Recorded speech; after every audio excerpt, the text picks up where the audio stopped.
This video is brought to you today by Ghostags. This is my own company that I started because I wanted a glow-in-the-dark AirTag case. These things are awesome. You can stick them on your backpack, on your dog's collar, and you will be able to find it at night. We've got two colors, blue and green. They've got great reviews. Go check them out. Links to them down below. Now on to the video. Hey guys, what's up? I'm Slim and you're watching Slimothy TV.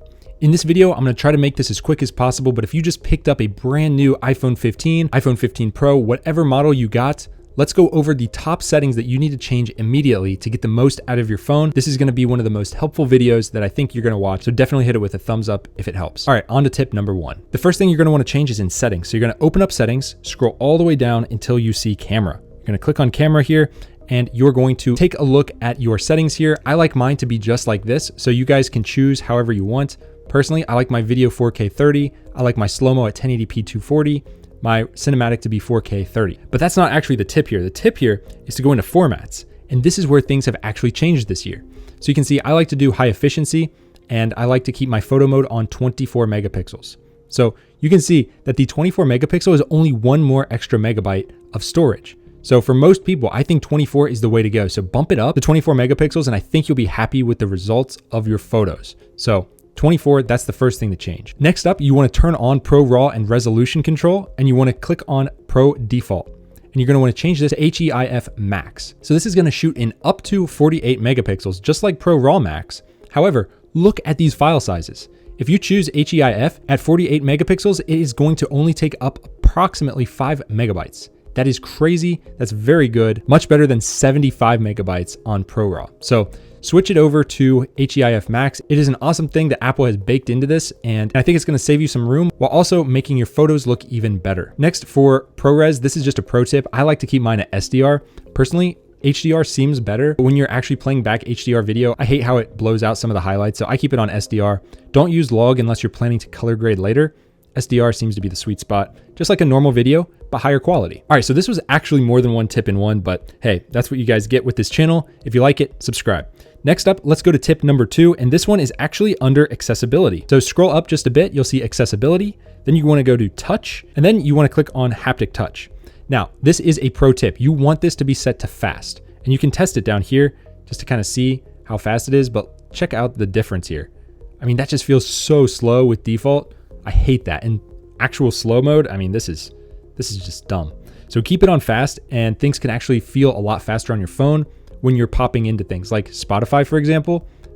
It's just so much faster and better this way. All right, the next tip is to learn about the control center. So first of all, we've got a brand new mute switch in the control center. So you no longer have to use the action button to mute. You can change that. So to do that, go into settings, and we'll go back here to the main page, scroll down to action button, and you can change this to whatever you want.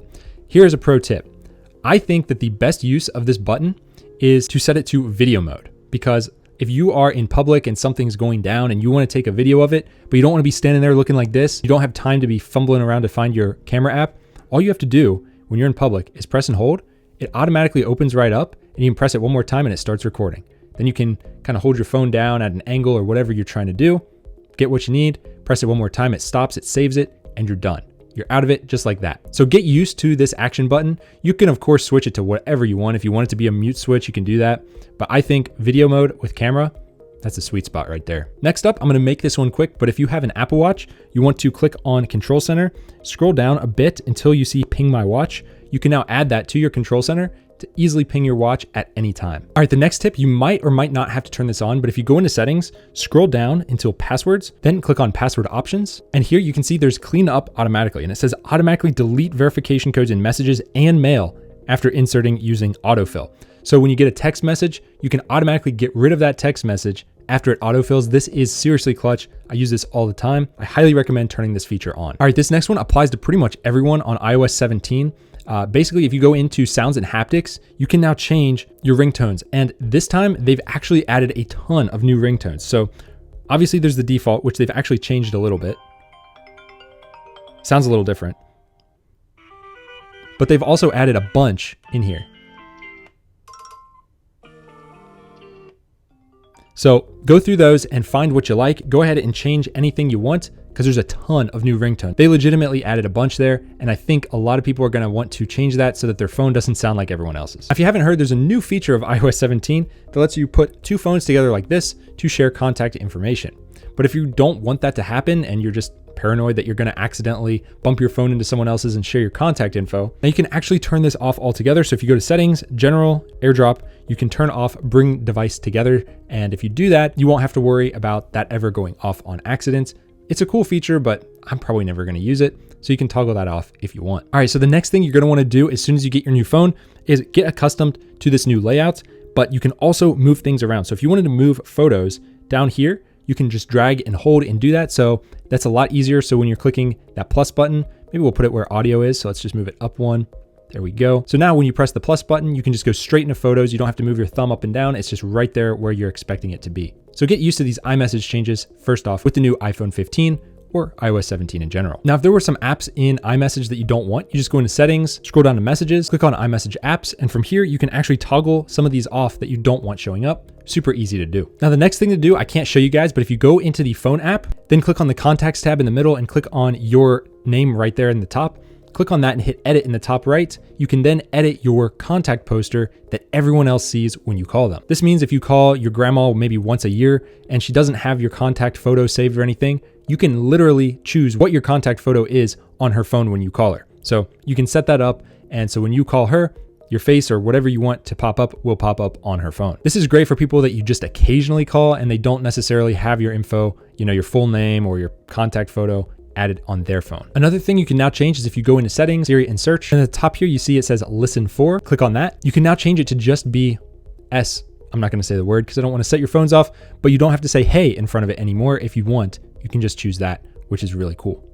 Personally, I keep mine off. All right, next up, this one is pretty cool. Just on the general page, scroll down until you see Safari. Click on that. Once you're in Safari, scroll all the way down and, well, not too far. You'll see something called profiles. You can set up profiles for work, school, home, whatever you want. If someone else uses your phone, they can have their own profile. Basically, all the browsing history and everything's kept separate. So you could log into YouTube on one profile, your wife could log in on another, and you could use the same phone if you wanted. Now, while we're in here, now is a great time to plug my other video. If you guys don't want to see ads on Safari anymore, watch our other video first. I'll link it down below, and then go ahead into extensions and follow that video. This is where you turn on those extensions and you can clear up all the ads on the web. It is awesome. Another thing, scroll down in Safari and make sure hide IP address from trackers is turned on. Also prevent cross-site tracking and fraudulent website warning. You want that on.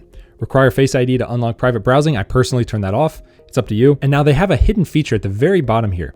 It's under advanced and it says advanced tracking and fingerprinting protection. Personally, I have that set to all browsing. I think defaults to private browsing only. I have it set on everything because I don't want websites to be able to fingerprint me and track me across the web while I click on one website and go to another. So turning that to all browsing is awesome. And I don't know why they bury it so deep. I guess because it could break a website, but so far I haven't had many issues. I keep that on all websites. Okay, so I'm going to overlay on the screen right now what I'm about to show you. But if you want a level on your camera, you can now actually do that. So what you want to do is go into settings, scroll down until you see camera, and you'll see a new option here called level. Turn that on, and trust me, you're gonna love this because whenever you're close to getting level, a literal level will show up on the screen and it will turn yellow and give you a little haptic feedback when you're straight on. So you'll know when you're taking a level shot. This is a lifesaver right here if you take a lot of photos. I also like to keep grid on, but that's personal preference. Except while we're in here, I'm just gonna show you all these. You guys can toggle these on or off as you like. Personally, I don't mirror the front camera. So here you can set your main camera focal length. So if you got the new iPhone 15 Pro, this is a setting you're gonna wanna change. I got 28mm and 35 turned on, and that just means you can easily tap the 1x to get to these. Default, I have it mine set to 1, so I'll show you what that means right here. I can tap this and go into 28, 35, and 24, just like that. Super easy. 1x is basically 24. Like I said, I like mine to default to 1x, but you can change that if you want. Scrolling down here, we got portraits in photo mode. We got prioritize faster shooting, lens correction, and macro control all turned on. That's the way I like to have it. All right, so the next setting you're gonna wanna check out is actually in the Maps app. So if you open up Maps and then you click on your little icon down here, you'll see a new toggle here for offline maps. Sorry guys, I have to keep moving it because it's trying to dox me here. But basically you just click download new map and you can download any offline map that you want. So if you know you're going somewhere, like for example, I know Nassau, Bahamas, I'm gonna be there very soon and I've been there many times. They don't have good reception. I might want to download this entire section right here of all the roads so that I have maps at any time, even without reception. Last year I was driving around there and literally while I was driving, the entire cell network of BTC just went down. It just completely crashed for like 5 hours. No one could make a single phone call if you had that network. I mean, that just happens in other countries. It is what it is, but you're gonna want to have these maps downloaded just in case. Go ahead, go through maybe your main city where you go often, maybe for work, and maybe a vacation spot as well. Download those maps while you can, while you've got network. All right, so those were all of the main feature settings that you're gonna wanna check out on the iPhone 15 Pro.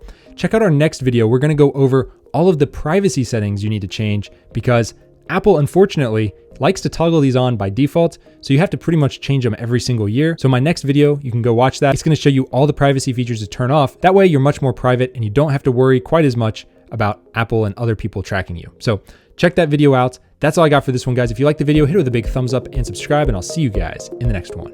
Peace.